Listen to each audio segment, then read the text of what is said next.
Hello? Uh, I think it's recording now. Hey guys, this is Trenchy back again to bring you another video. And I just want to let everybody know I'm still on break, but since this challenge I was already working on doing has a deadline, and that deadline is today, I did want to put a video out for this challenge. And yeah, I didn't plan for it to be this late, but it's taken a while to work on. I took breaks in between working on it because being on break. But yeah, I'm still on break, but I just wanted to put this as a video out because it is it does have a deadline. But yeah, what I'm doing is I'm doing Tim Talkie's top 25 movies of the 80s challenge. So like your favorite top 25 movies. And what this is he's done this with like 90s, and I guess he's done this with Horror into Christmas. I haven't seen those ones. But what he does is he asks people to send him a list of their favorite movies or do a video or something. And number 12, your number 25 is 1 point, and your number 1 is 25 points, and everything in between. And then based on the points of each film, he's gonna tally them up, and he's gonna do like an honorable mentions, and then he's gonna do a full-on thing where they discuss, they see what got the vote for number 1 of the 80s and stuff. And I'm gonna send you my list on email too. Don't count it twice, but just to make sure you get it, because I know it could be confusing for video. But I want to make a video too for fun, just to explain stuff and go in detail. But yeah. So thanks for doing this. This is a very fun idea. Tim, I'll leave a link to his channel below. I've seen a few of the videos he's done, and I've seen the 90s stream, and he's a really cool guy. And he does a lot of fun, like, challenges like this and stuff like that. And he's also, like, he does a lot of collection videos and stuff, so you like that. You'll probably, like his channel. Plus, he seems like a nice, down-to-earth person. I'll leave the link below. But yeah, thank you for doing this, man. This is a very fun, interesting idea. I still want to do a video for the 90s one. I know it won't count to anything. You already did the list, but I just think it's fun to do the list anyway. It's a fun idea. But, yeah, getting into this was really hard to do. And I still, this could change on any day. There's a lot of films that could easily have been put into this list, that I left out. And there's films I've only seen once. I did make a rule: if I'd seen the film once, I didn't include it. So there's films I love that I've only seen once, like The Legend of Billie Jean and fucking Night of the Comet, which I saw through my friend John, which I really loved that one. I really enjoy... What's it called? Miss 45. There's a few films that I just, because it was so difficult, I decided to make it you have to at least seen it more than once rule to make it easier. So there's a few films that just got cut from that, And good films. If I had seen them more than once, Billie Jean would be on this list. Billie Jean definitely would be on this list. Most likely Night of the Comet might have made this list. Miss 45 might have made this list, And there's a lot of films that, yeah, I thought would make the list. And also I did one per franchise because, I want to fill up the list with sequels. So we did one per franchise. And I'm pretty sure I stuck by that too. So yeah, a lot of films got cut for that as well. And yeah, I guess like I'll probably do some honorable mentions after the video. But yeah, number 25. I guess I'll jump into this, my bad. But yeah, number 25 had to be on the list. Doesn't matter if there's films that I might enjoy a little bit more than this. That it doesn't matter if there are films that are better than this. Had to be represented. If you know me, you probably know what film this is. You might be surprised it's low, but there's so many films I love. But yeah, Mac and Me had to be on the list. Damn it, from 1988. And don't worry, I did make sure all the films were 80s, like you said. And hopefully Google didn't lie to me. But Mac and Me had to be on this list. Don't judge me. Mac and Me is amazing. It's better than E.T. E.T. is bullshit. E.T. is overrated. This is the better film. They throw a kid in a wheelchair off a cliff. There is a shootout. There is a dance-off in McDonald's with Mac dressed in this like little bear costume, which is awesome. Mac, if you're watching this video, you need to dress up as a bear for Halloween, and you can go on your knees, and then we need to go, if we ever meet up, we need to go to McDonald's and recreate that scene with you dressed up as a little bear and like dancing on your knees and stuff. This is a great idea. You'll love it. But yeah, like this, I love this movie. Just random product placement for no reason. And it actually, some people think this was like produced by McDonald's, or like funded.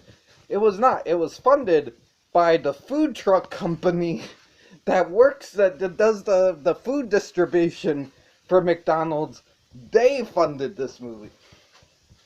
But yeah, I love this movie. I even have a little clay Mac person that my friend Jen from Jen Reviews from the Grave, her son made that. I'm sorry, I feel bad. Jake, yeah, Jake. I remember things. Jake made that, so and that was very nice of them to do, and I really appreciate that. So yeah, I even have a little clay figure. I just love this movie. It's fantastic, and I think it deserves to be on this list. And you know what? I sacrificed RoboCop and The Breakfast Club to have Mac and Me on this list. I don't care. I have no shame. Judge me if you want to. Mac and Me need to be on this list. I sacrificed The Terminator. I know spoilers. There are so many movies. I sacrificed that Mac and Me on this list. I sacrificed Scarface. Even though that probably wasn't going to be on the list anyways, to be honest. I like that movie, but not enough. But like, The Untouchables, like, so many movies. Care Bears 2. Gotta show you. I sacrificed Care Bears 2 and Scooby-Doo Meets the Boo Brothers. Like, you know.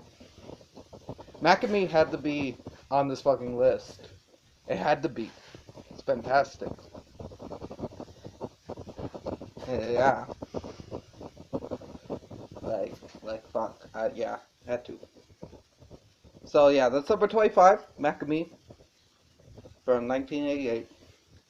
Number 24 is a movie that almost didn't make the list, but it's just, I have like, I don't know, there's just something really fun about this movie I really enjoy, and that this movie just, I can just always just get engrossed in the story, and that is Red Dawn from 1984. Yeah, I really enjoy this movie. It's very well paced, well acted. I really love the bond between Patrick Swayze and Charlie Sheen as brothers, and I'm pretty sure C. Thomas Howell's in this as well. Is one of the characters. I really love these characters. I love this underdog story of these kids whose life is turned upside down, and their father is captured and they're thrown into this war that they didn't ask for, and they kind of gotta rise up and defend themselves, and it's like this underdog story, and they meet up with this war general, and they all work together to form this resistance group, the Wolverines, and they fight back to defend themselves and take back their home, and it's a very tragic and very powerful film in my opinion. I just really enjoyed this film. It's just like it always packs a punch, and it always is just like I like a good underdog movie, and this is very much an underdog movie. And also, like, I like how they kind of bond and become a family in a way. Like, it's not really a focal point, but I really like that about the Wolverines group. It's just, yeah, I like this movie, and I also like how the antagonist, like one of the main antagonists, he's not just a evil-hearted bastard. He's more like layered than that. Like, he has honor and stuff, and they could have just made him a cold, evil monster, but no, they made him layered, which I really like. So yeah, I really enjoy Red Dawn. Very good movie. So I decided to put that 24, Red Dawn 1984. Now, number 23 is Kiki's Delivery Service from 1989, particularly the Japanese version, because that's the version that came out in '89. I did grow up with the American version, but I've seen the Japanese version as well, and I like both. And I like they mixed the American version, but added back in the Japanese ending. I'm not gonna go into that. There's too much to explain. But yeah, I really enjoy Kiki's Delivery Service. It's a very good coming of age story. It's a very good story about life, and yes, it is about a witch that flies on a broomstick with a talking cat. But it's very grounded for that. It is very, very grounded for being about that, and it's really just a story about life and growing up, and about how hard it can be, trying to just live in this world. And it's a really powerful movie, I will say. One of my favorite Studio Ghibli's behind Spirited Away. And yeah, I really love Kiki's Delivery Service. Always been one of my favorites, and I thought, yeah, I need to represent it on this list. I need to put it on here.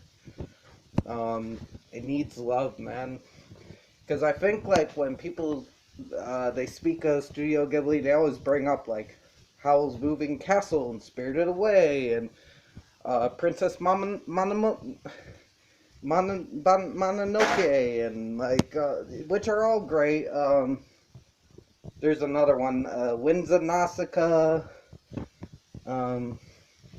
Was another one people really like. I don't know, but like they always bring up a lot of these other films, and I always champion this one. This one's always been my second favorite, besides Spirited Away. I really love this movie, and yeah, I've always uh, stand up for this movie in a way, I guess, and I really wanted to represent it. I just love I don't know, I love the mix of like some magical elements with the mundanity of like, oh, I'll take this toy here, or we're gonna bake this cake, but when we give the cake to the person, they're gonna be an asshole, even though we spent hours making this cake for them, and they're just an asshole. Like, it's just it's a really good story about growing up. And yeah, Kiki's Delivery Service has to be on the list at 23. Now 22 is had I decided to put this on here. This is a movie I really enjoy, and like, I don't know, this movie's just so odd and weird. It's a very odd sequel to make that I just it just I needed to have it, and that is Return to Oz from 1985. Oh my god, man.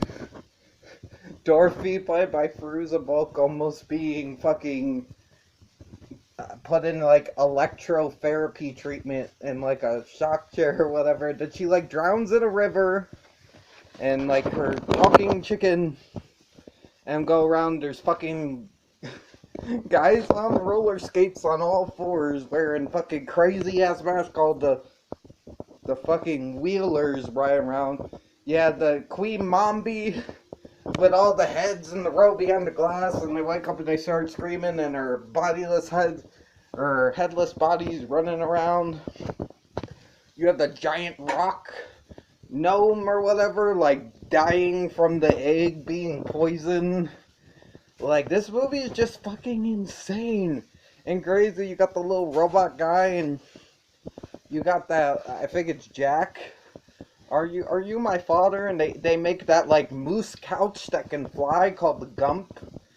Like, this movie is just, I think it's based off the Oz books, but this is just a weird sequel to the original, and I love it for that, and I love how it takes a darker approach, and I love how just crazy and odd this idea is, especially for Disney. Disney used to do crazy shit, like, remember Watcher in the Woods and Something Wicked This Way Comes? They used to deliver some dark, unsettling, weird stuff. Where is that now, Disney? Why are you pretending? We all know you're evil, just show us you're evil. Just make evil movies, it'll be fun. Don't pretend and hide behind like weird animated stuff and sneak weird stuff into your animation. Like just show us you're evil. At least it'll be entertaining. And you got so much money anyways, and no one's gonna stop you. Hell, that might save you. Just making so, or like something like Black Cauldron again or something. Which I thought about putting Black Cauldron on the list as well, but it didn't make it. But I do like Black Cauldron. But yeah, I really enjoy Return to Oz, and that's why it's at number 22. Yeah, 1985. So number 21, had to have it, 1986. Is it number 21? Yeah, it's 21. Had to have it, Howard the Duck. I fucking love Howard the Duck, man. This movie is fucking awesome. It is like this little duck man from outer space ends up on Earth, and he doesn't know what to do, and people try to kill him in a restaurant, and there's a part where he ends up working at this weird bathhouse, which is really odd, because there's like a lot of adult stuff happening, even though this is also a kids movie, and you see duck tits. That is a thing that happens. And he ends up teaming up with Leah Thompson, who is part of a rock band, to try to find his way back home. And there's an evil alien guy played by real life monster Jeffrey Jones. Also, turns out the guy that played Howard the Duck is also a pedophile, which fucking sucks, but like, you know, it is what it is. I still love this movie. I don't know who Leah Thompson's agent was, and kept having her be in weird relationships, like these weird, like, not weird films, because Howard the Duck's a masterpiece, but like just in these films with weird relationships. I don't know, but it worked out because she's in two masterpieces. Back to the Future and Howard the Duck, which, by the way, Back to the Future is also not on this list. I had to sacrifice it for Mac and Me, and it was worth it. But yeah, no, I just love this movie. It's very well made. It's very fun. It's very absurd. But it's a good movie. I think it's technically good. I think people just don't like the plot of it being a duck. I think people think the story's bad, but I think, like, I don't know. I think it was ahead of its time. Like, people love, like, strange comedy stuff nowadays. If this came out and maybe went all the way with its adult audience, instead of doing this, like, in-between kid and adult thing, I think it could be successful. Come on, Disney, reboot Howard the Duck. No, I'm just kidding. Don't do that. You'll ruin it. I don't want to see CGI Howard the Duck. I've already seen him in Guardians of the Galaxy, but I don't want to see a whole movie of that. But yeah, I had to have a Howard the Duck at number 21 because Howard the Duck is awesome. But yeah, at number 20 from 1988 is Pumpkinhead. One of my favorite monster movies. I love monsters, and you'll see there's quite a few monsters on this list, and Pumpkinhead's probably, it's one of my favorite monster movies. I even put it in front of the Thing and Blob. I like those movies too, but I enjoy Pumpkinhead more. I like how it's kind of like an anti-revenge tale. I love how sadistic Pumpkinhead is, like when he takes that religious girl and he starts carving the cross into her head. I really like that. And I just like the idea of just like this anti-revenge story, because it really is. It's like really a tale about like how, you know, how far will you go to revenge, and is it worth it, and how much of yourself will you destroy for what you think is justified and for your revenge. You know, it's a really I just forgot I turned on the light, but it's a really good story, and Lance Henriksen's great in it. I like all the teens. I like how there's a kind of small little redemption arc for the asshole kid, like, and that shotgun kill's fucking awesome. Pumpkinhead himself looks fucking great. Like a great design for a monster. Just a really good looking monster, and the witch is great too. Yeah, I had to have Pumpkinhead on here. From 1988. Yeah, that's number 20 is Pumpkinhead. Number 19 is kind of a comfort movie. When I tell you what the movie is, you're like, how is this comforting? But it is in a way. And this is just a movie that I could just watch. Just put on and watch. And it's my go-to of the franchise. It's my favorite of this franchise. And that is, my bad, I know what it is, but I want to make sure I get the year right. Friday the 13th, Part 4, the final chapter. And I still can't read out the year. Is it 1984?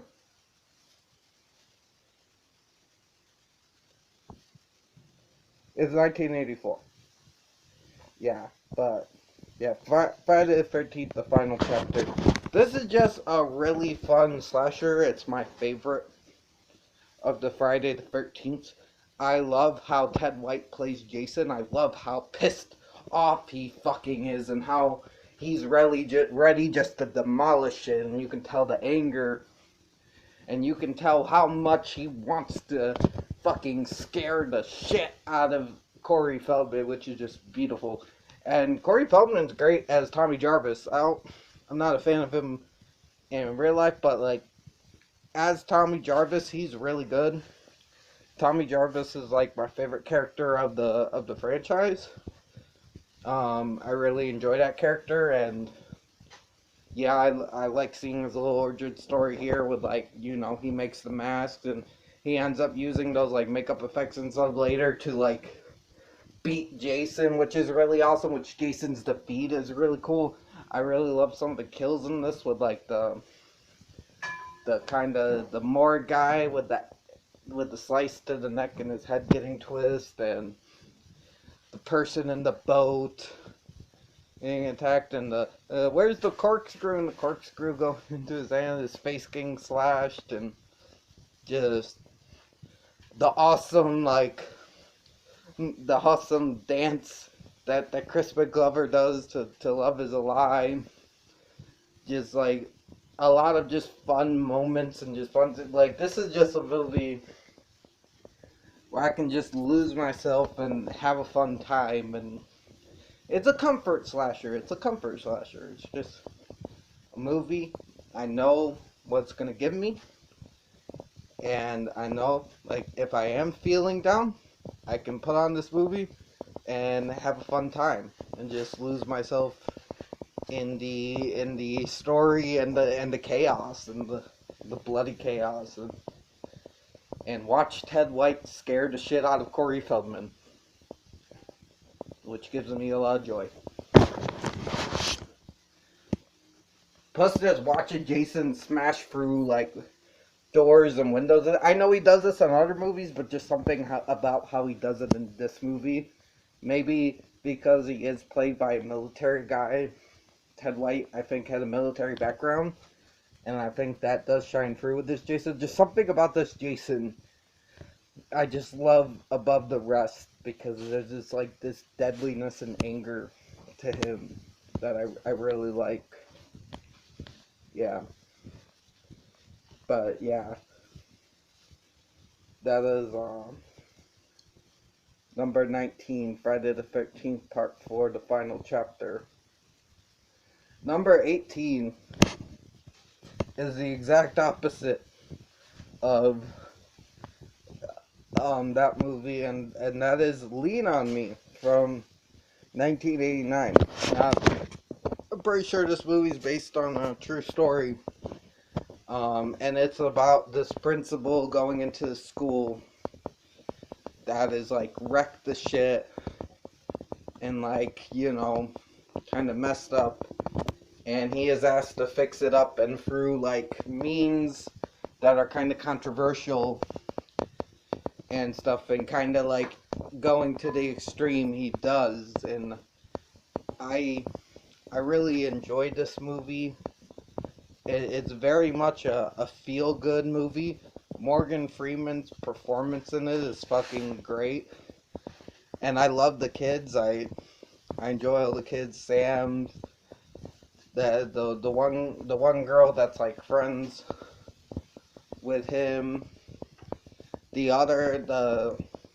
forgetting his name, but that other kid that he helps, like, I'm sorry, I haven't seen the movie in a while, so I forget everybody's names, but,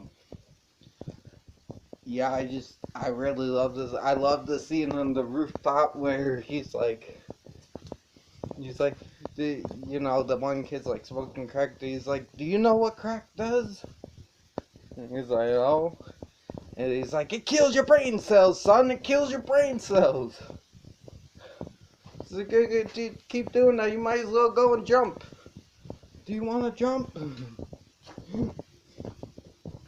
And like he brings in intensity, but also like you can tell, yeah, he's being hard on the kid, but he's doing that because he cares about the kid and wants the kid to live. And I really love the opening where they show like the school's all messed up with like welcome to the jungle, and there's like crazy shit fucking happening, people selling drugs, people being assaulted in the hallways.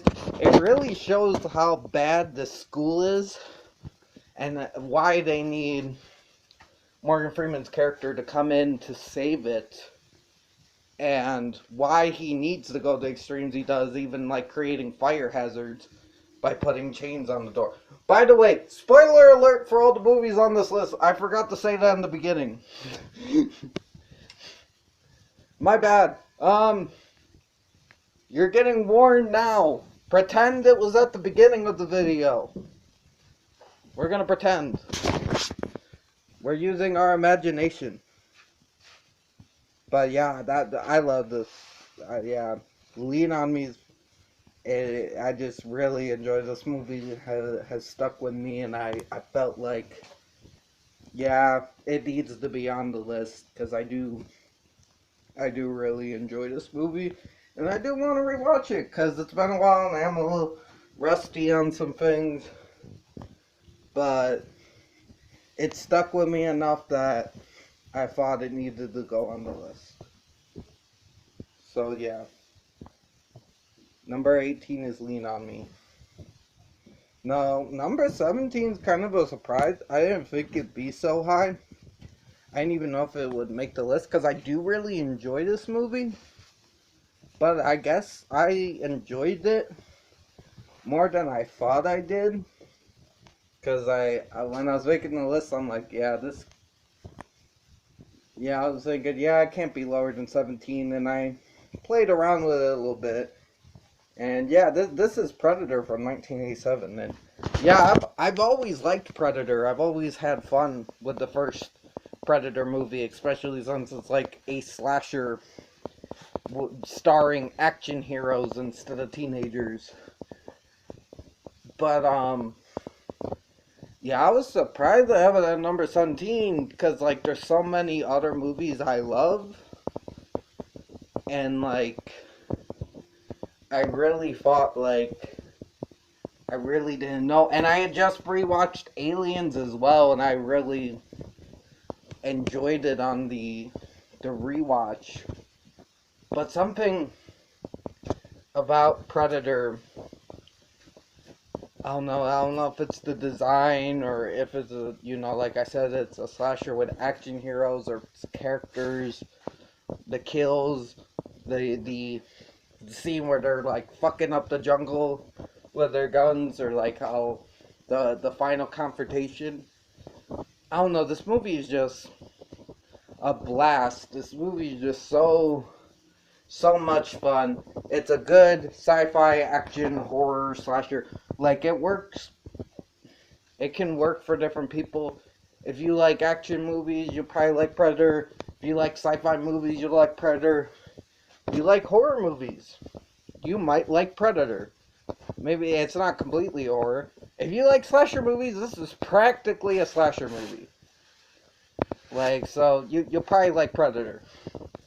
Like, it's just, I don't know, just the design. It's a monster movie, and the Predator's a really cool monster at that. And yeah, like, I've always loved Predator. I've always enjoyed it, but I never thought that I would be sitting here and like really debating. Like, I was really, because like I was thinking about having other movies on instead of it, and I never thought it would beat out certain movies that it did beat out. But yeah, in the end, Predator came through, man. It's just, I guess I do love it as much as much, that it did beat out quite a few movies. It beat out the masterpiece Mac in me, man. Like, so. And I'm not saying I was a dig at Predator. I've always enjoyed Predator. I just didn't know I enjoyed it as much as I did, but apparently I do, because it's number 17 on the list. Yeah. But yeah, Predator, 1987. Yeah, number 17. Number 16 is Beetlejuice from 1988. This is a movie I watched a lot as a kid. It would always be in those like commercials, like be afraid, be very, very afraid. It would have like Adam's Family and Gremlins and Scooby Doo, some of the animated Scooby Doo movies, and a bunch of. They would group a bunch of odd films together. I think Goonies was grouped in there, and they would just group all these films together in this commercial. And that's why I kind of grouped them together in my mind. But I really enjoy Beetlejuice. It's such a fun movie, a really cool design movie. I love the designs of Beetlejuice. Um, like Tim Burton did a really good job on it. Like the music is great. Michael Keaton as Beetlejuice is fucking awesome. He's like this evil, like perverted cartoon character that's just running around creating chaos. And he's barely in the movie, but he steals the show. I also love Adam and Barbara, the actual leads. I know people love to talk about Beetlejuice and Lydia, like they're the leads, and they're great. I enjoy both those characters, but Adam and Barbara are the leads, and I enjoyed them. Alec Baldwin, a little fishy now, but like, I still enjoy him as Adam and Barbara, and I hope that they do a second one that maybe get rid of Alec Baldwin, you bring in another guy to play Adam, but I really like Adam and Barbara, and it would be weird to see them just pushed to the side, you know. Not that I don't think they should do a second one, but if they do, like, don't leave out the main characters of the first film. They're great. I really like them. They had good chemistry. They're fun characters. But yeah, I love all the designs. I love the dark jokes of like when they're in the waiting room and you have the burnt guy who's who's smoking and he's saying he's trying to quit. And the one girl with my little accident, and just all the different designs for the ghost, the shrunken head, fucking hunter guy, just the sandworms, just I really like Beetlejuice a lot. It's a fun movie. Again, I didn't know if it would be as high on the list, but I was thinking about it. I'm like, yeah, I have to have Beetlejuice on here because I do really enjoy Beetlejuice. It's just a lot of fun. I like the musical too. I've heard I've seen a little bit of it on bootleg, and I've heard the whole album. And yeah, I like Beetlejuice a lot. So yeah, number 16, Beetlejuice, 1988. Now number 15 is The Princess Bride from 1987. Now there's a lot of fantasy movies I like, and a lot of them didn't make the list. Krull, which I feel bad because Krull isn't talked about enough, and I really enjoy Krull. I wish it could have made the list, but I had to go with my heart, and it just didn't make the cut. Never Ending Story didn't make the cut. Legend. Like, there's so many fantasy movies from the 80s that are just great. But yeah, I really do enjoy the Princess Bride. It's just a really fun, a really witty movie. I love the characters. So many quotable lines, like inconceivable. You keep saying that word. I don't think it means what you think it means. My name is Inigo Montoya. You killed my father. Prepare to die. Like, there's so many quotable lines with the Princess Bride, and it's just that awesome sword fight between Inigo and the Man in Black. Like, you got Andre the Giantess Feznik in there, man. Um, just everything comes together. It's just such a magical tale, and it's got action, it's got a little bit of horror, it's a love story, it's fantasy, like, it's got a lot of different moving parts to it, but in the end of the day, it is simple. It is a simple story with moving parts, so it's very interesting because there is like complexities to it, but it's like it's in a simple format, so it's like it's not going to confuse you or anything, but there is a little bit more to it than what meets the eye as well. Like, nothing too deep, but there's some lessons and stuff in there. And like, yeah, I really like Princess Bride, and yeah, that's why it's number 15. Yeah, The Princess Bride, 1987. Now, at number 14, hopefully I've been saying these numbers right. That's why I'm gonna send this in on email as well.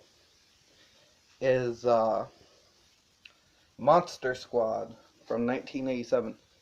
I know there's some similar years in here, but yeah, I really love Monster Squad. I really like movies with groups of kids, and I really like movies with monsters. So you have a group of kids fight monsters based off the Universal monsters? Hell yeah.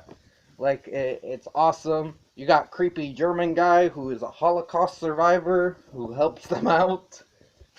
It's a very random detail, but it also adds a lot of power to the scene where he's like, yeah, I know monsters, and it shows the barcode, and it's like, oh my god! It's like Jesus movie, but like, I really like that they did that. It adds some weird weight to this like fun monster movie, but it does add some like heaviness to this, which I think just adds to the odd wonderful mixture of this film of like this kid funness with just like a lot of adult stuff there, that is mixed in. And I love how the Wolfman, they like blow him apart and he can come back together because they didn't kill him with a silver bullet. I love how Dracula calls that little girl bitch. I like that Frankenstein's a good guy, or Frankenstein monster is a good guy. Kind of fits with his character, or at least the character we know from like the movies and stuff. And yeah, this Monster Squad's awesome. These group of kids it's just fun seeing these kids fight monsters and save their town with the help of a Holocaust survivor. It's just, yeah, it's awesome. Monster Squad's great. Monster Squad's great. But yeah, that's, my bad, we're at 43 minutes. Jesus Christ. This might be a long video. But yeah, number 14 is Monster Squad. Okay, number 13 from 1987 is Nightmare on Elm Street 3 Dream Warriors. I love Dream Warriors. This is my favorite of the Nightmare films. And well, Friday the 13th is my favorite horror franchise. I still like Dream Warriors more than I like my favorite Friday the 13th film, just because I love the creativity of Freddy and the dreams. I love the cast of the Dream Warriors, Kincaid and Taryn and Kincaid and Joey. Kirsty kind of, I'm not really a fan of the main person.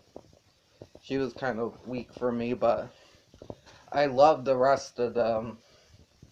The Wizard Master guy, Uh, Taryn, you know, the girl's like, in my dreams, I'm beautiful and bad. You know, she was fun.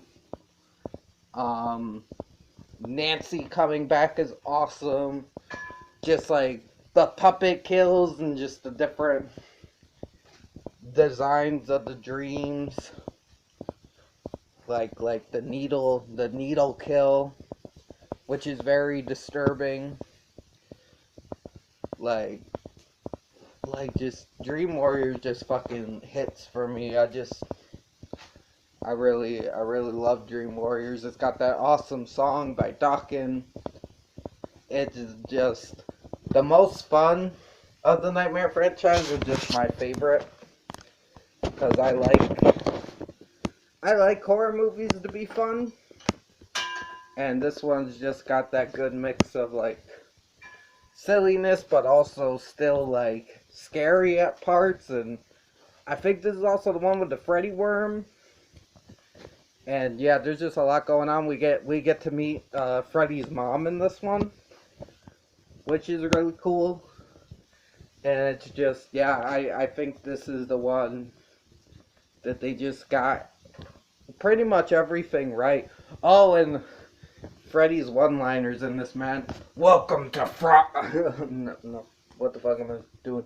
Welcome to prime time, bitch. Like that, you know, the TV kill. That's one of my favorite kills. It's just, yeah, it's Nightmare on Elm Street Dream Warriors. I mean, I know it's kind of an overrated pick, but like, I can't, you know, gotta be odd. That's my favorite one, and it's overrated for a reason. It's great, but yeah.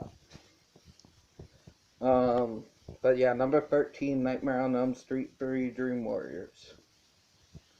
So coming in at number 12 is Uncle Buck. Let me get the year. 1989. Yeah, I really love Uncle Buck. I grew up with this film. John Candy is great, and his character in this movie is addicted to cheese, and I'm addicted to cheese too. I don't know if that movie predicted the future or me liking. I don't know, but like, yeah, I can relate to Uncle Buck and being addicted to cheese, even though we don't really see his cheese addiction in the movie. But I think like everybody can relate, can kind of relate. Maybe not everybody, but like most people have like an uncle who's like different or kind of out there, kind of crazy, or know somebody with a crazy uncle, or at least have a crazy family member. It doesn't have to be an uncle, but it usually is. And like that means well, but they're just very out there and they do a lot of things like, you know, like Uncle Buck in this movie, you know, making the giant pancakes and he has to use like the shovel to flip them, or when he knocks out the clown for being, I think the clown's drunk. The clown was being an asshole. Like, I love the scenes with Bug, where Uncle Buck has to take care of his brother's family while he's away, and the older sister is seeing this guy named Bug who's kind of an asshole, and he like threatens him with a hatchet,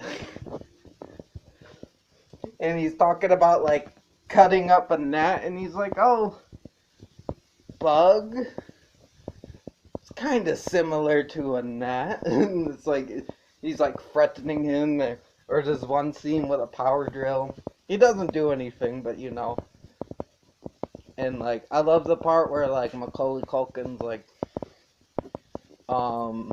interrogating him, and he's like, how what's your quota for questions? And he's like 37, and he's like, I'm your dad's brother, all right.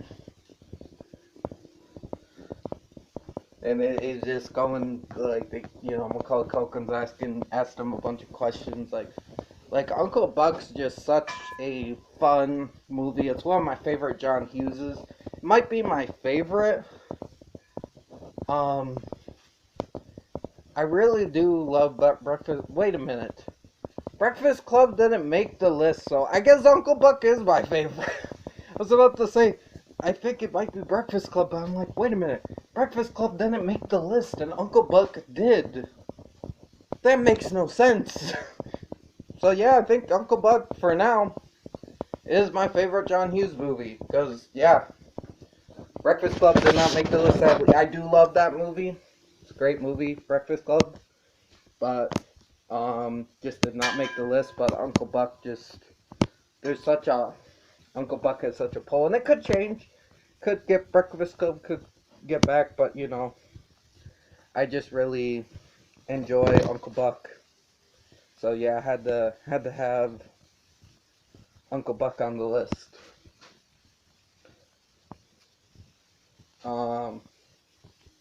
But yeah, at number 11, we're getting close, guys, to the end. I know it's 50 minutes into the video, but we're almost there.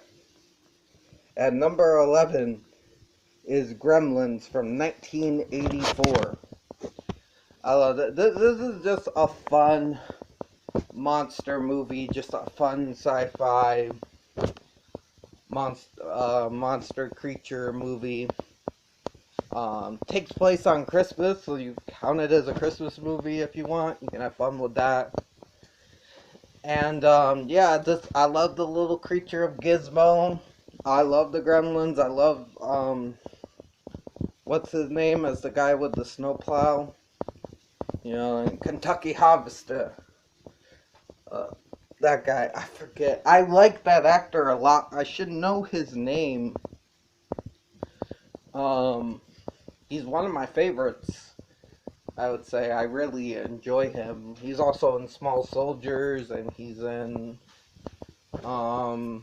Terminator. He's in Bucket of Blood. Fuck, what's it? He's in Gremlins too. I don't know, but he's great. I love that actor and that character. The Gremlins are just fun monsters. I love all the rules. And I love how it starts out as a Mugwai. The Mugwai's like good, and then they eat after midnight and they turn into like gremlins.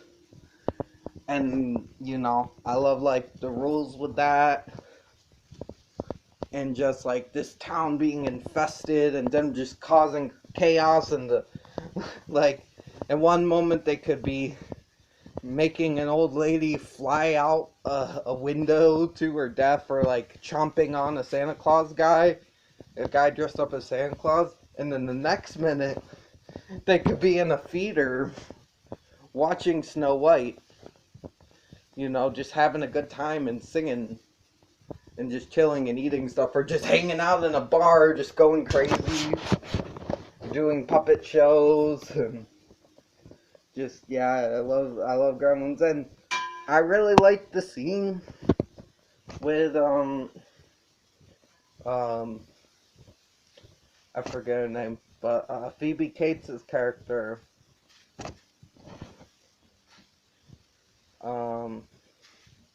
where she's talking about how her dad died on Christmas. I really find that scene sad and emotional. I know they made it a joke in the sequel, but I really like that scene. I think it just adds something to the movie. It's very weird, but like it's also kind of powerful. It's really I know most people laugh at it, especially since the sequel kind of set it up as a joke, and they kind of went with it. But I take it as a serious thing, and I always feel bad for the character, and I always get invested in the scene because it is a very harrowing scene for a fun movie. I know the movie has crazy moments, like where the gremlin bites the professor's hand, or the scene at the end with the chainsaw and the bat, which is fucking awesome. But, yeah, it's just, I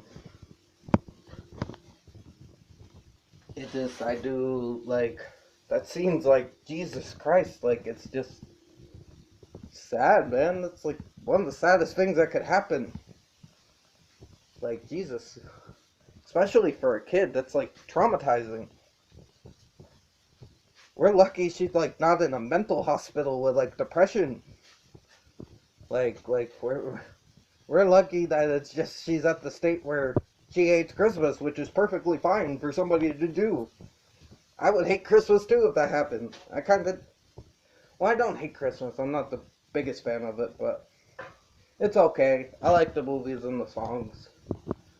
But yeah, yeah, that scene, man. Gremlins is great. I had to have it on the list. Number 11, Gremlins.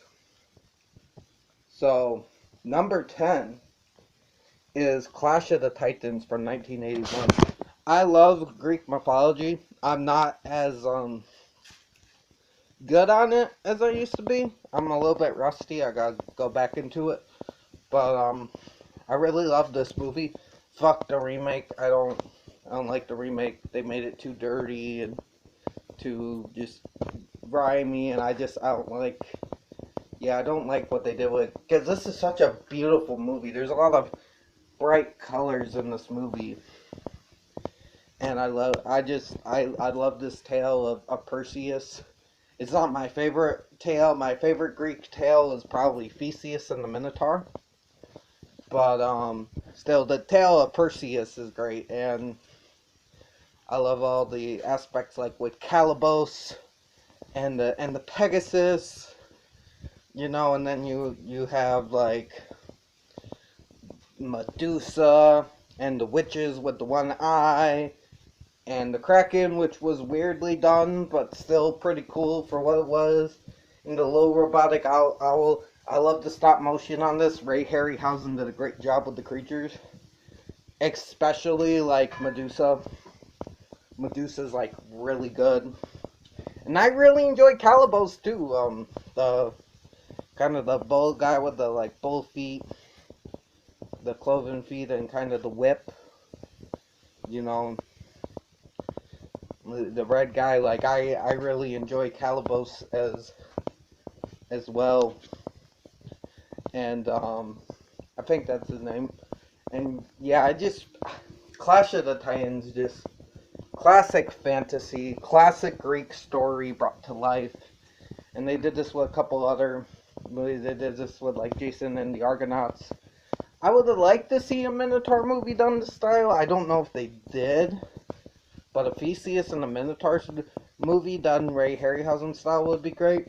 And what would have also been awesome if Ray Harryhausen did like a TV show version of the Odyssey, which the Odyssey, it's Theseus and the Minotaur and the Odyssey are like my favorite Greek tales, classic Greek tales. So that would have been dope to see.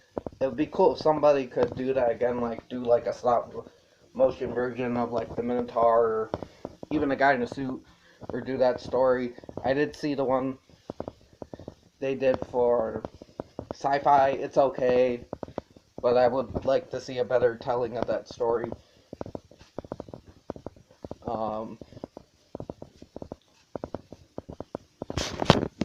And you could have as a subplot where you could have the Icarus story as well as a subplot in the DC story. But yeah, sorry to get off track, but yeah, I love Clash of the Titans. It's just a beautiful, just pure, it's my favorite like fantasy movie. Just pure fantasy. And yeah, it's just, I love Clash of the Titans. I loved it since I was a kid, and I still love it now. It's free on YouTube. Go watch it if you want to. It's good. Yeah, I like Clash of the Titans. So yeah, that was number 10.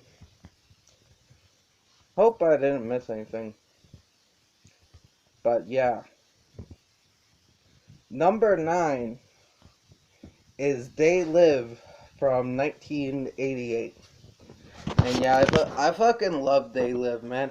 They Live did what The Matrix failed to do. The Matrix is a piece of shit that failed to blend its elements of like smartness with like fun action sci-fi hijinks. Like it tried to mix those together, and it didn't do it right. They Live did it right. Like They Live has a deeper message and like kind of critiques on real life stuff that's like happening in real life, and like it has a deeper message, but it never like feels pretentious as like look at me, how smart I am, like The Matrix does. It stays a fun B movie, action movie first, and then you have that layer, and that's why it's so fucking great. It balances it perfectly, and you have Roddy Piper in there as Nada, and like the fucking famous line, man. I came here to chew bubblegum and kick ass, and I'm all out of bubblegum, and like just the great scene with his friend Keith David, put on the glasses, and they have that fucking awesome fight for like 20 minutes, which is kind of like an analogy for some people. Even when the truth is like hitting them in the face, they will fight to stay in denial because it's like easier and it's more convenient for them to live in denial than to see the truth and have their life torn upside down and shown as a lie, and to face that uncomfortable thing, so they will fight for it. So you gotta beat the truth into people, like it's a metaphor for like that, with an actual fucking fight. But in the end of the day, it's not like the Matrix and be like, look at me, how smart I am. Also, I'm doing the fucking limbo backwards with bullets oozing by me, but we're also really smart because there is no spoon. Fuck the Matrix. They Live's a superior movie. It is awesome. I don't care what people say. I respect your opinion if you like it. But They Live's better movie, awesome movie, great movie. Matrix is a bag of dog shit. If you like The Matrix, go watch They Live, because you'll probably like it as well. And it does what The Matrix does, but way better. And it's an awesome movie. Like, and the alien effects too, the alien faces, the blue alien faces are like awesome. Yeah, I didn't mean to shit on The Matrix, but it's just, I don't know, the opportunity arises too. It's always fun. But no, if you like it, that's fine. I'm not trying to put anybody down, but I just hate that movie. And They Live is way better, in my opinion. But yeah, number 9 is They Live, which is awesome. 1988.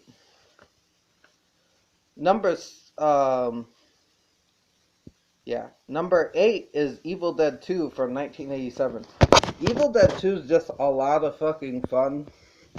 It's just a crazy slapstick horror movie, which we get to see Ash become the Ash we all know and love, with the fucking chainsaw hand and the what would soon become known as the boomstick. And I love the monsters, and I love, like, they're pretty much like monsters, like the headless dance scene, the woman in the basement, the big woman, that crazy thing at the head, the blood coming out of the wall. There's just a lot of, this movie's just a lot of fun. It's just a wacky, crazy, over the top, unforgiving type of like horror comedy film. And it's my favorite of the franchise. I love Evil Dead 2. I think I like Evil Dead 1 a lot, but I just think Evil Dead 2 just does everything right. And it's really the full vision of what Sam Raimi's going for. And I really love that. I love it for that. The battle with Ash's hand. He's got to stop his evil hand. Like, Evil Dead 2 is just, fuck yeah, man. It's just awesome. It is just awesome. Yeah, I love Evil Dead 2. Yeah. I'm sorry, I'm trying to go quicker for these. Because I don't even know how we reached an hour. Damn, I talk too much. But yeah. That's Evil Dead 2. At number 7 is First Blood from 1982. I know a lot of people probably picked the second one, which is good. I like all the Rambo movies, but the first one to me is the best. It's what really the character is all about. It's a great character study. It's a masterpiece in my opinion. I love First Blood. It's so many different types of movies. It's a character study. It's an action movie. It's a survival movie. It's borderline a slasher. At points, like, there's so many elements to this movie, man.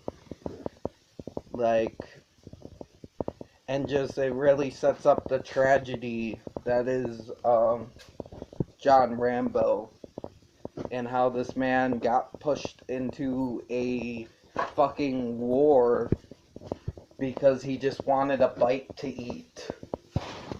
And it's crazy because, like, I just fell into the door. But it was crazy because, like the guy that's, like, the main antagonist, the sheriff, like, I don't agree with him, and he's definitely in the wrong, but Rambo's also in the wrong kind of as well. But, like, he's definitely more in the wrong. But at the same time, I do see where he's coming from, and I know why he makes every action he makes. And fucking, I can kind of sympathize with him to a certain degree. And I think that's great. I like that it's not, like, black and white. That it's like there's a little bit of gray area to this. And yeah, it's like, and then Troutman comes in, and Troutman's like the greatest hype man of fucking all time. Like, this movie is just fucking awesome, and it's not like a traditional action movie. There's action in it, but it's really a movie about a man being pushed to his limits. And, like, it's about, like, veterans, the treatment of veterans in the U.S. and probably everywhere as well, how they treat their veterans. I'm pretty sure we're not the only ones that treat them shitty, but we do. We do treat them shitty. The effects of war on a person, police brutality, like, this movie is just, and it kicked off a whole franchise with a great character that Sylvester Stallone really brings to life. And just, it's just, First Blood is just, I fucking love this movie. I love it. And yeah, I had to have it on the list. It was a no-brainer. Like, I always knew First Blood would make the list. It is my favorite action film of all time, tied with Terminator 2. I like them both for different reasons, but First Blood is just, it's more than an action film. It's just, it's just so fucking good. I love First Blood. But yeah, moving on to number 6. It's The Outsiders from 1986. Now, this is just picking from my top, because, like, the first part of this was easy, because a lot of these are already in my top 10. Like, I have a lot of 80s movies in my top 10, so all I had to do was, like, kind of do my top 10 without the other movies that weren't 80s. So, like First Blood wasn't in there, but if I did, like, a top 20, it'd be, like, number 11. Be right up there, but, yeah, so Outsiders was already in my top 10, so, like, in all these other movies, they were already in my top 10 in some way. But, I really love The Outsiders. I grew up with this movie and the book. I've seen both the extended version and the original movie version, and I've read the book. I do prefer the original movie version, even though the extended version is more loyal to the book. I just think the movie version flows better. And I love, coming of age stories. I love like group of kid, group of teen stories, and this just fits in there perfectly. This movie is such a sad but beautiful movie. And the song Stay Gold just fucking hits perfectly with this movie and perfectly hits the themes it's going for. And I just love Ponyboy's journey of just growing up in this kind, like, in this place where his mom and dad's gone. His brother Dallas is kind of mean to him because he's struggling to keep things together, and he kind of takes it out on Ponyboy. But because he loves him, so he's very hard on him, and he knows Ponyboy's smart, so he wants Ponyboy to get out, you know, and not end up like him and his brother Soda Pop. And there's a lot of great characters. Dallas, one of my favorite characters in fiction, played by Matt Dillon. I love Dallas. I love how he's just a very tragic character who puts on this very cold exterior and feels that he has to be cold and hard for the world because like if you don't, you get hurt. And his soft spot is Johnny, the younger, kind of quieter person in the group, and he really loved Johnny. He loves them all, but he really loved Johnny. Johnny's like his heart, and it's just sad to see what happens to Dallas throughout the film, and the book as well. And just the ending is just fucking heartbreaking and sad. And I love tragic. I love tragic, and I love characters, and I love characters with issues. And Dallas just fits that. Just fits that mold, and like it's just. Damn, I love, I just love this film. This film, it's funny, it's heartwarming, it's sad, it's crazy. Like, you got like, Emilio Estevez playing two-bit, he's running around telling jokes, doing crazy stuff that he shouldn't be doing. And there's that iconic scene where he's like watching Mickey Mouse on the floor, with his little chocolate cake and beer for breakfast, watching his Mickey Mouse cartoons, like just iconic. And yeah, I love The Outsiders. I know some people have a problem with the movie because it's not close to the book, and the book's great too. Fantastic books, probably one of my favorite books. Like, it's like Percy Jackson. The Percy Jackson series is my favorite books, but definitely The Outsiders would be in there, and like Holes and The Invisible Man, or Dr. Jekyll and Mr. Hyde, not The Invisible Man. I think I still have to read The Invisible Man. I don't know why I confused those two. This is very off topic, but yeah, it's just fucking. The Outsiders is just. I love this movie. I know I probably just spent like 20 minutes yelling I love this movie, but I do. Like, a lot of these movies up here, you're gonna hear that a lot. You're gonna hear I just fucking love this movie. But yeah, number 6, The Outsiders. Number 5, now, in my top 10, I have the whole trilogy because I love them all equally. But I had to choose out of the two from the 80s.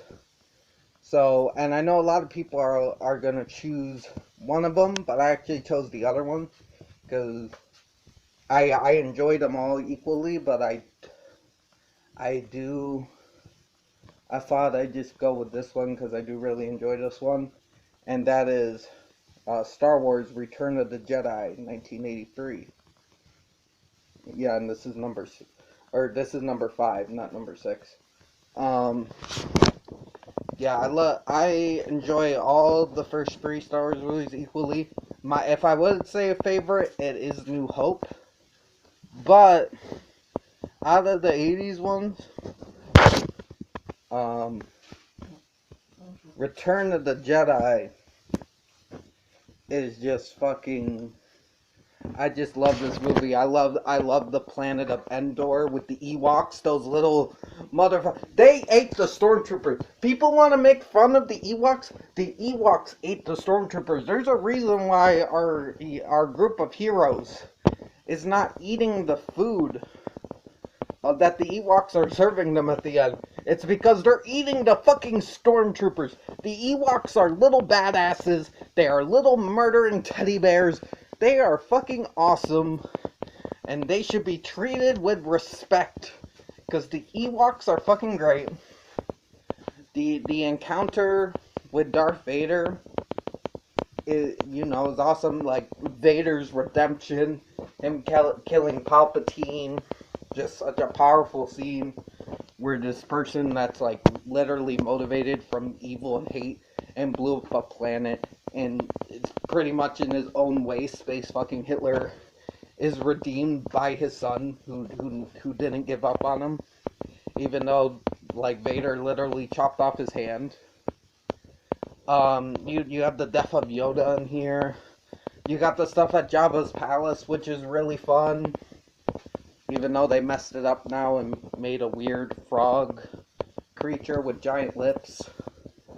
But I'm just gonna pretend that doesn't exist. And just focus on the original version. I'm just gonna pretend that giant weird frog creature that haunted my nightmares doesn't exist. We don't talk about the frog thing. But yeah, it's just this movie, man, is just, it's so much fun. I like the little speed race through the giant forest with the trees and the bikes exploding. Just in, like that scene where, Han Solo is like stopped by the stormtroopers and he does that little pose, like that shrugging pose, and Leia like shoots them for him. And their like romance really blossoms in this one. Yeah, after they free him from the carbonite.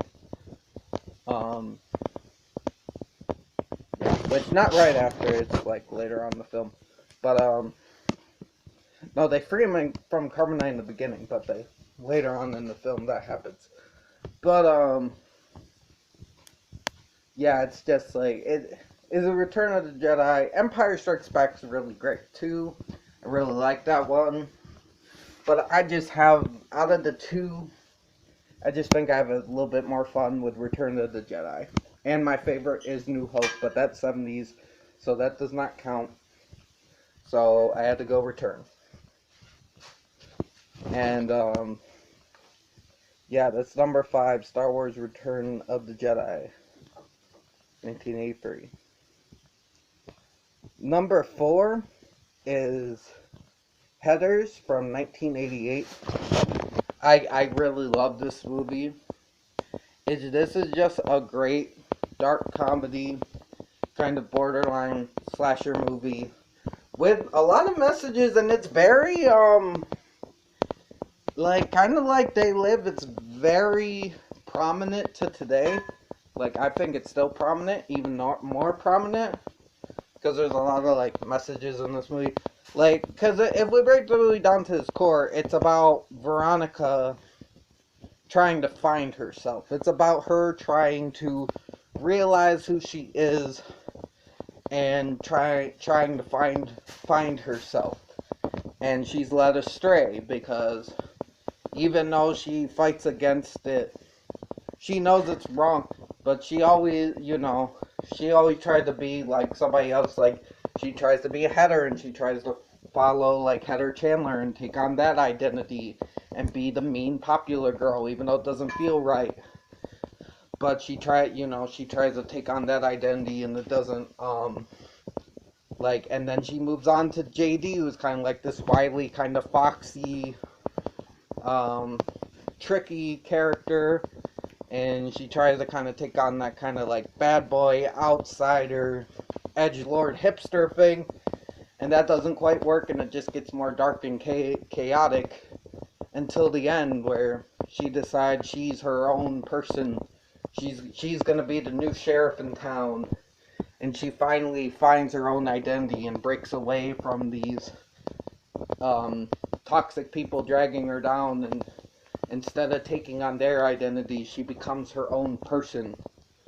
She she finally undoes the blank slate, and she, instead of trying to be a header, and instead of trying to be JD, she's just Veronica. And it fantastic message to it too. It's fucking crazy, like when a lot of like they're killing people and writing suicide notes and crazy lines like I love my I love my dead I love I love my dead gay son. I don't know why it was so hard to say that for greetings and salutations. But yeah, just headers. Man, this movie just hits for me, and I like how there's like messages about like serious issues being turned into trends, like suicide. In this movie, it's turned into a trend, and it kind of was in real life. And there's stuff like mental health and other things that have been turned into trends, like people think depression is cool now, which it's not. Please don't try to be depressed. Like I like depressing characters, and I like characters with issues in movies and shows too. But you do not want to have these issues. They really suck. For the people who really have them, they don't want to be depressed. We don't want to be sad or have all these like underlying issues. Like the romanticizing of stuff like that is pretty bad. Is like really bad. And I like how Heathers talks about this. Like talks about the dangers of serious issues like this becoming trends, and how it's kind of really happened, and like with a bunch of stuff. And it's just, this movie's so great. Christian Slater's awesome with Nona Ryder. Fucking I think her name's Kim Walker or Kim Falk, who plays Heather Chandler. Rest in peace, she died way too young. She's great. Like, you got the dude that played Ofo in Beetlejuice. He's in here for a couple scenes. Just awesome. So many memorable characters, from Heather Duke and the other Heather that wears yellow. I forget her name. Heather McNamara. Kurt and Ram. Fucking JD's crazy ass father. Yeah. It's just, I love this fucking movie. Fantastic ending. And there's just a lot of layers to this fucking movie too. But again, it's not pointing them out. It's not like, look how smart I am, look how smart I am. It's very subtle. It's there if you want a deep dive, but if you just want to have a fun, crazy, dark comedy type of ride, like movie, then it's also that. It's also that. And yeah, I love Heathers, and it's one of my favorite movies of all time. Like I said, like Outsiders and Up is like my top 10, essentially, and Heathers is in my top 10 and pretty high at that. But yeah, for his Heathers from 1988. So number 3, and this is actually, I think, like 4 and 3. I think maybe, yeah, I think Heathers is actually my 4th favorite movie of all time. So this kind of this 4 and Up, like Heathers and Up, is like pretty much my top 4 favorite movies of all time. Well, it is my top 4 favorite movies of all time. And yeah, this is my favorite horror film of all time, and one of my just favorite movies of all time, and that is Pet Sematary from 1989. To me, this movie is the perfect horror film. It mixes kind of fictional horror of like haunted Indian burial grounds and demon people coming back from the dead and like ghosts and like stuff like that with like the real horror of like denial and just the real horrors of facing death and PTSD and just the sadness of losing a person and kind of a little bit you could infer addiction with Judd and the Indian Burial Ground in a way, but like PTSD, suicide, like losing a pet, losing a child, like there's a lot of like it mixes like these kind of folklore, kind of like monkey's paw type of fictional horror with like real life horror, and it's a psychological horror film. It's part slasher, part zombie movie. It's part demonic movie in a way.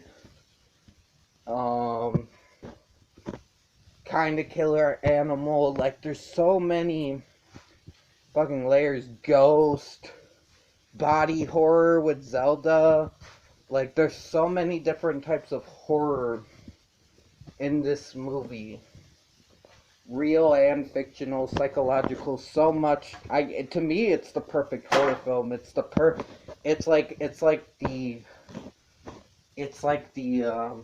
you know that story where they put the cactus needle in the soup, and then like he said, yeah, we're just gonna have cactus needle soup, but then everybody starts putting in their vegetables and their meats and everything. It's kind of like that. I guess it's, it's one idea of just someone losing a pet and burying it in a cemetery. Just a simple idea, like a simple little cactus needle of a pet being murdered and then being brought back to life and having it be different. And then you start throwing in the ghost element, you start throwing in the PTSD that Rachel has, and you just throw in all these other elements, and you get this just wonderful, delicious soup of horror. And I love this. I think to me personally, it's the perfect horror film for everything I just said, and I can relate to it personally for things that have happened in my life. Because my little brother died around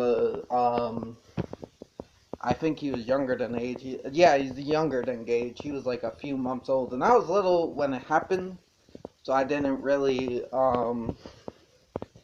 like, it didn't really hit me till I was older.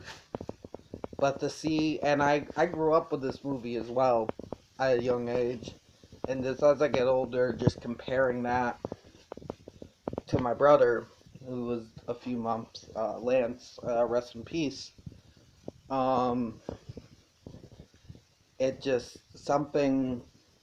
adds like a more personal connection, because I could relate to Lewis on the fact that if I could, bring him back, maybe I would. I don't know. Like, it's just, even if I know it's wrong, it's just like those questions, and the denial he has at the end of the movie, trying to convince himself that what he's doing is not wrong and that he just made a mistake, and like, even though he knows in the back of his head that what he's doing is messed up, but like he can't face it, so he has to be like, feed himself lives because he can't deal with this grief, and the more grief, he brought upon, just like he can't deal with the grief of what just happened, and the fact that it is his fault what just happened, and there's a lot of scenes that are just real and personal in this movie, and I love Pascal. Pascal's just so fucking fun. There's the ghost with the the side of his brain sticking out of his head. Just, oh my god, just, I love Pascal, one of my favorite characters. And, yeah, this movie, man, yeah, it's my favorite horror movie for a reason. And that's because it's just so, it just, for me, it just fucking hits. It just fucking, I just, yeah, I just love this movie. Like I said, it's just the perfect needle soup, the cactus needle soup of horror stories, in my opinion. And it's just, yeah. I love Pet Cemetery, and I have it at, yeah, number 3, 1989. Okay, my number 2 is my second favorite movie of all time. Now, this is technically a horror movie, but it's not my favorite horror movie, like Pet Sematary still is. But I just love this more as a movie, and I think it goes beyond horror. But if we're talking about just pure horror, it's Pet Sematary. But my number 2 is The Lost Boys from 1987. I fucking love this movie. This movie is like, take like kind of like a Monster Squad or like a Goonies and add like a PG-13 kind of R-rated element. I think it is R. Add an R-rated element, and you have the group of kids with like, you know, the Frog Brothers and fucking Corey Haim's character, and then you have the teenagers with like Michael and David and the vampires, the Lost Boys, and Star, and you just kind of mix just these different elements I love, like fun, goofy monster horror with like, yeah, and just badass blood and guts with like, you know, a group of kids, like a group of kids movie. You have the kids element, like the fucking Frog Brother, the kid vampire hunters, who are just fun, and like the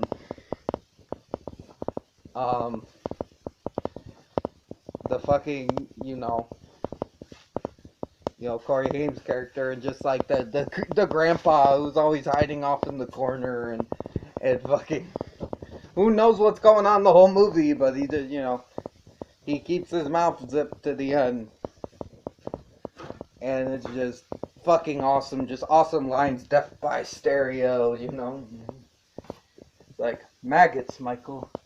You're eating maggots, and just, I like what they do with the vampire lore here. It's really cool. I love the flying scenes. I love the scene where they're biting into people's heads. I love the final fight, or even the scene where they go to the cave. I love Michael's relationship with Star. I think it's nice, like, it's a good relationship. And that little kid that she looks after, little vampire kid that comes out of the bed. The fucking music, Cry Little Sisters, fucking great. Like, this movie is just, oh my god, like, I just love this movie, man. It's so 80s, it's so fun. Did I say that the 80s is my favorite era for film? I forgot to say that, didn't I? The 80s is my favorite era for film. And it's like, that's why it was kind of so hard to make this list, but as you can tell, there's a lot of 80s films in my top 10. And like, yeah, like, man, I just love this movie. The scene when they're on the motorcycle and they're riding through the mist, and it just looks so fucking good. Like, Joel Schumacher's given a lot of shit for, like, Batman and Robin, which I don't even hate that movie, but you need to cut this man a break. He's made fantastic movies. Lost Boys, fucking Flatliners. I haven't seen 8mm, but I hear it's real good. And there's some, like, you need to give Schumacher a break, man. Give him a fucking break. Because, yeah, this movie is fantastic. Kiefer Sutherland as David. And it's like, even the old the guy that's dating the mom, and he turns out to be the final boss vampire. And just the scenes where they're like trying to trick him up with like the garlic and all this other shit, just trying to like prove he's a vampire. Like, this movie's just a lot of fun. It's just a fun vampire movie that adds a bunch of elements I really enjoy and mixes it together to make just a really fun, badass, awesome movie. And yeah, I love The Lost Boys. So that's number 2. Number 1, if you know this, you know me and stuff. You probably know because this is my favorite movie of all time. So of course it's going to be number 1 on the 80s list because it is an 80s movie. And that is The Goonies from 1985. I love groups of kids movies, and The Goonies is just the pinnacle of that. It is the perfect group of kid movie, in my opinion. It's just so much fun. I love all the characters. I love Chunk. I love Mouth. I love Data. You know, Bran, Mikey, Andy, and I'm forgetting the other girl's name. It's been a while. Is it like Stephanie or something? I'm forgetting her name, but I love our group. I love the Fratellis. And that opening's so badass. Like, you idiot, did you really think I would kill myself? Boom, knocks him out. And they're like setting the fire outside, and the one guy's like fucking cackling. And he comes running down, they get in the car, and they have that fucking awesome chase scene while showing our characters. Like, all our main characters. And it's playing the Goonies theme, which is fucking epic. And like, yeah, this movie just captures my heart. I watched it when I was a kid, and I still love it now. It's my favorite movie of all time. It really captures that humor of just like, it's a kid's movie, but there's a lot of adult situations. Like, Mouth is talking about like drugs and like sex dungeons and stuff to like the maid to like mess with her because the mom needs a translator because she's like Spanish and Mouth can speak Spanish and he's a little fucker. And it's just like the scene where they knock the penis off the statue and they put it on backwards, and he's like, if God made you like that, you'll be pissing in your faces. It's like, what is that? Oh shit, what? Like, I love the lines, hey you guys, baby roof, oh baby roof. It's just like, I only dropped you once, maybe twice. It's like I just, man, this movie's so quotable. I said booby traps. Booby traps. That's why I said booby traps. like it's just gold. It's just, this movie's just a gold mine. Fucking.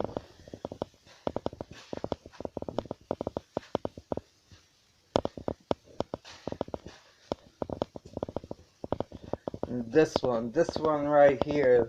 This was my wish, my dream, and I'm taking it back. I'm taking them all back. It's just, oh my god. I love these groups of kids. It works so well with the older kids and the younger kids.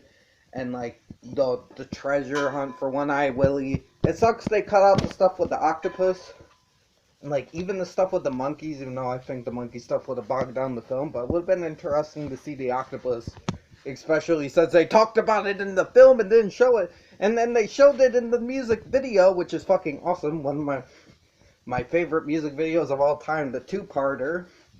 With the wrestlers, Roddy Piper and the Iron Sheik and Nikolai Volkov and Captain Lou Albano. And Andre the Giant shows up at the end mystically. And like, yeah, it's just fucking, Yeah, just I love the Goonies. It's my favorite film of all time. It just captures the heart of being a kid, and it's got some horror elements to it, adventure, memorable characters, memorable lines, great music, just great antagonists, just great everything. Like I love the Goonies. I have no There's no flaws with it for me. Even those like little scenes where he's talking about the octopus, it's not even in the movie. I'm fine with it. Doesn't change the movie for me. Doesn't hurt the movie. I might joke about it, being like, they shouldn't have showed it, but you know, in the end of the day, I don't care. This movie, it's my masterpiece. It's my personal, um, film that I think is a masterpiece. Richard Donner, underrated director, fucking great director. Did a lot of great films, like Lethal Weapon, which I love, but just didn't make this list. It would have been cool if it did, or Superman 2, or some of his other films, like Scrooged. All great films. All could have made the list, but didn't. But Goonies did, because Goonies is, yeah. I love this movie. And, yeah. We're at an hour and 41 minutes. Remind me to never do top 25 lists again, which I'm probably am going to do another one again, because I kind of want to do that 90s one. But yeah, I will, you guys don't have to watch it all video. I'm sorry, the guy that made the thing, I'll email the thing to you, but I just wanted to make the video for fun.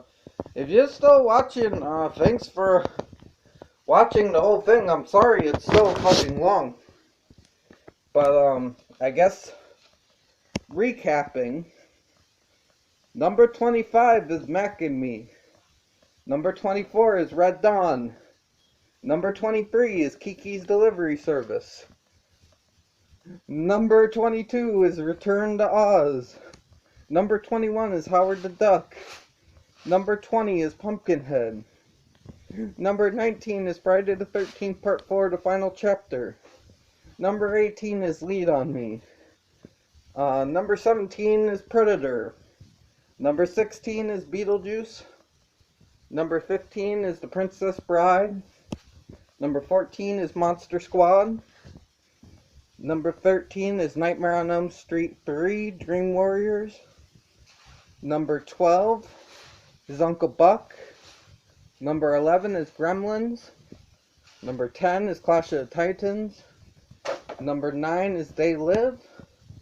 Number 8 is Evil Dead 2. Number 7 is First Blood. Number 6 is The Outsiders. Number 5 is Star Wars Return of the Jedi. Number 4 is Heathers. Number 3 is Pet Sematary. Number 2 is Lost Boys. And number 1 is Goonies. Now, I had a lot of fun making this list. It was very hard to make. I had to cut a lot of stuff. Like I said, like there's a lot of great movies on here. Blade Runner, RoboCop, Breakfast Club, The Legend of Billie Jean, Care Bears 2, A New Generation, Scarface, The Untouchables. I could keep going. And the Back to the Future films. Sleepaway Camp 2. Critters 2. Night of the Comet. Lethal Weapon.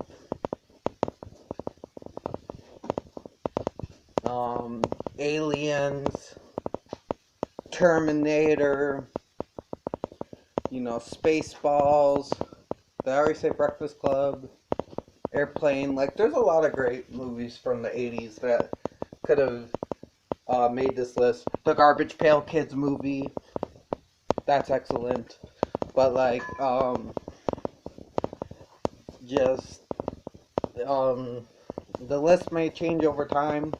If I ever do, like, something like this again, or, like, a top 100 or something, and then the orders, like, the 80s, there's some 80s movies that are above movies, like, it's gonna change, but for now, I'm happy with this list.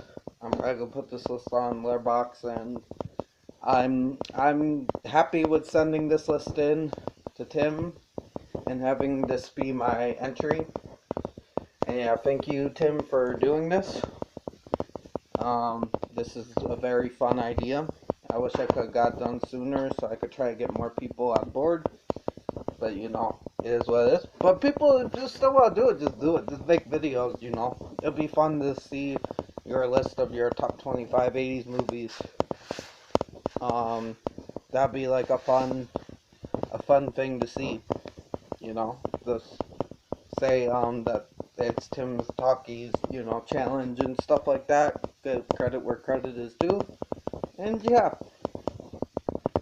No, but yeah, like I said, I'm still on break. I just wanted to get this done for the deadline. I'm gonna probably premiere this later, and I'll be asleep. And yeah, yeah, I'm definitely gonna be passed out. I haven't went to bed yet, but yeah.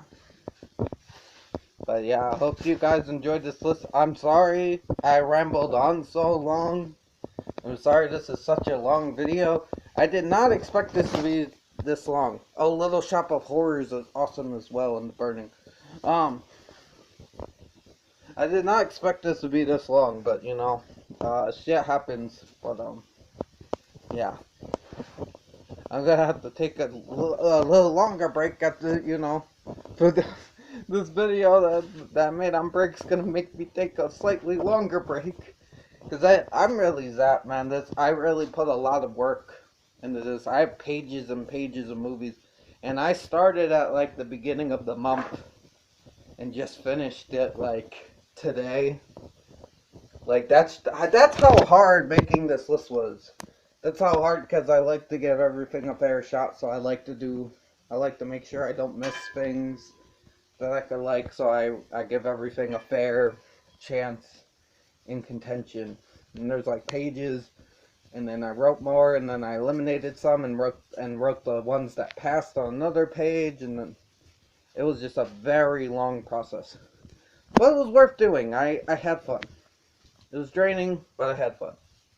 And I rewatched Aliens and Terminator, which were cool. They both didn't make the list, even though I rewatched them, but they're both good to rewatch. But yeah, yeah. I guess I'll end the video here because I've kept you guys for so long. But I hope you guys have a good day. Stay frosty. This is Trenchy signing off. Beep bop boop.